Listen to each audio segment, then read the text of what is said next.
Oke, hari ini kita photoshoot produk jersey, kaos jersey.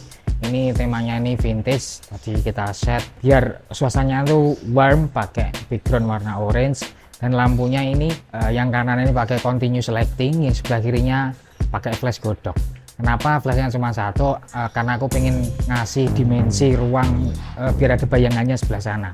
Jadi ada dimensinya, kelihatan dimensinya gitu, nggak flat. Ini alatnya aku pakai Sony A6400, lensanya Tamron 1770 mm f2.8. Langsung ke photoshootnya.